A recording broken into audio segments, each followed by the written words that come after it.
The joke began the moment the chair scraped softly across the restaurant floor, drawing a few quiet chuckles from people who thought they knew how the night would end. She stood there holding her purse a little too tightly, exhaustion hidden behind a polite smile, while he looked up from his untouched glass of water with the guarded eyes of someone long used to disappointment. It felt small and harmless to everyone else, just a bit of fun after a charity dinner. But in that moment, something heavy settled between them. The kind of weight you feel right before life changes without asking permission. What if this had been you pushed into a seat beside a stranger carrying a past no one bothered to ask about? Would you have stood up and walked away, or stayed and endured one more uncomfortable moment for the sake of being polite? Her name was Rebecca Turner, a single mother from Ohio who had learned how to stretch a dollar and her patience at the same time. Life had not softened her, it had sharpened her edges. After her husband left when their son was still learning to read, Rebecca worked 2 jobs, one at a local clinic and another cleaning offices at night. She attended the charity event only because a co-worker had insisted she deserved one evening where she wasn't counting hours or bills. She didn't know anyone there, and when a group of well-dressed guests whispered and decided, as a joke, to send her to sit beside the quiet single dad at the corner table, she felt like a piece being moved on a board she never agreed to play on. The smile she wore wasn't confidence. It was armor. The man beside her was Michael Harris, a single father raising his daughter alone in New York after losing his wife to illness 3 years earlier. Grief had reshaped him into someone careful and restrained, someone who spoke little and observed much. He had come to the event for reasons that felt distant even to him now, something about obligations and promises he had made long ago. When Rebecca sat beside him, he sensed immediately that she was bracing herself for judgment, the same way he always did. They didn't exchange pleasantries the way people expected. Instead, there was a quiet acknowledgement of shared weariness, the kind you only recognize if you've carried responsibility longer than your heart thought possible. If you were in that chair, would you have recognized it, too? Or would you have mistaken silence for indifference? As the evening unfolded, the laughter around them grew louder. But something calmer took root at their table. Rebecca noticed the way Michael listened, not with curiosity, but with respect, as if every word mattered, even when few were spoken.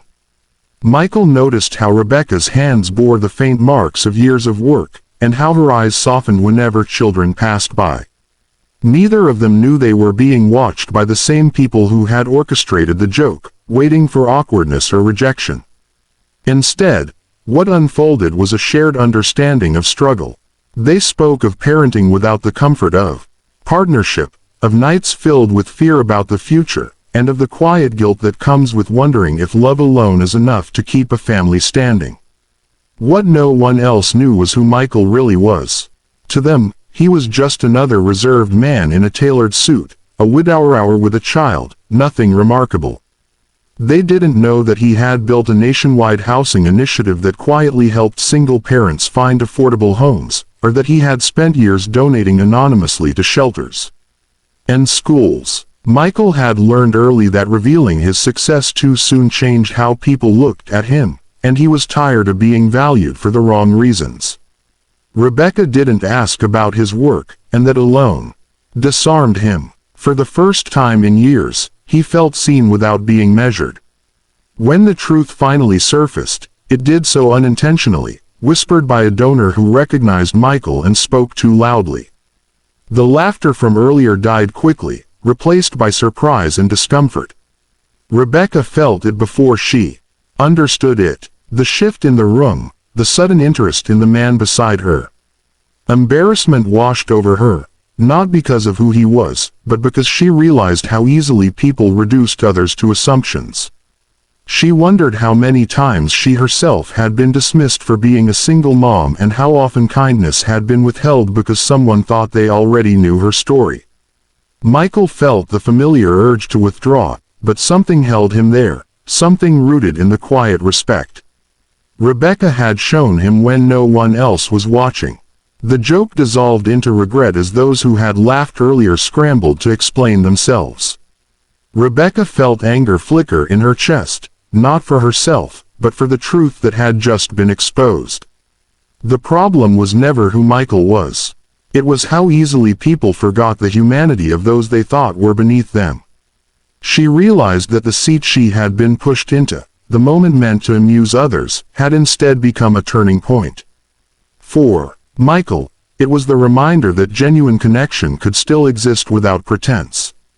For Rebecca, it was proof that her worth had never been defined by her circumstances, even when the world tried to convince her otherwise. As the night ended, neither of them felt the need to impress or promise anything. What lingered was a quiet hope, fragile, but real, built on shared understanding rather than spectacle. They walked away changed, not because of wealth or revelation, but because two tired souls had met without masks. If this moment had found you instead, would you have recognized the gift hidden inside discomfort? Would you have seen the person instead of the situation, the heart instead of the label? Before this story ends, take a moment and tell us in the comments what you would have done if you were in Rebecca's place that night. Sometimes life places us beside strangers for reasons we don't yet understand. And sometimes the smallest jokes uncover the deepest truths. If this story touched your heart, stirred regret, or reminded you of the quiet power of kindness and second chances, please like, comment, share, and subscribe, and carry that kindness with you wherever you sit next.